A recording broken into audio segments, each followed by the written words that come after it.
একদিন রামরায় হঠাৎ দেখলেন প্রভুর সন্ন্যাস রূপ নাই, সেখানে বিরাজ এক বংশীধারী শ্যাম কিশোর ও তার সম্মুখে এক স্বর্ণবর্ণা প্রতিমা।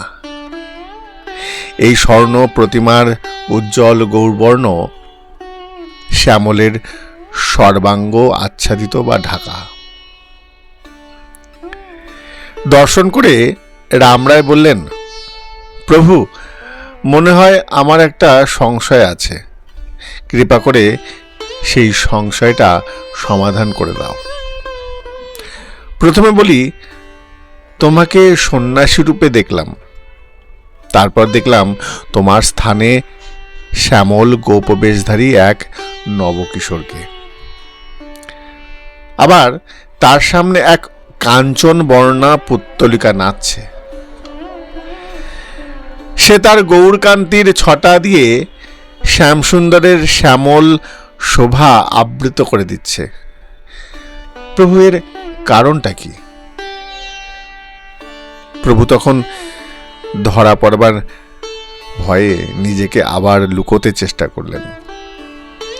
বললেন, রামরায়, ওটা কিছু নয়, ওটা তোমার চোখের, তোমার দেখার দোষ, দেখার ভুল।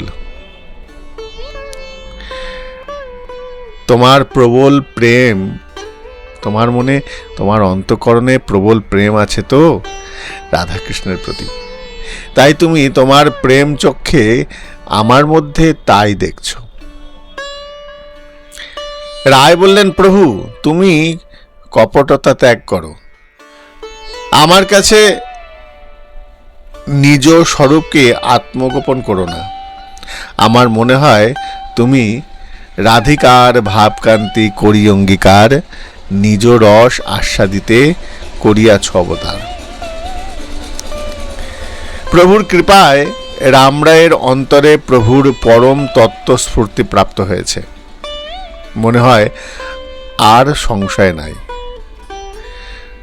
তবুও প্রত্যক্ষ দেখতে চান, প্রভুর সম্মুখে, প্রভুর শ্রীমুখে শুনতে চান। তখন প্রভু মিষ্টি হেসে নিজের নিগুড় স্বরূপ রামরায়ের কাছে প্রকাশ করলেন। তবে হাসি প্রভু তারে দেখাইল স্বরূপ, রসরাজ মহাভাব দুই এক রূপ।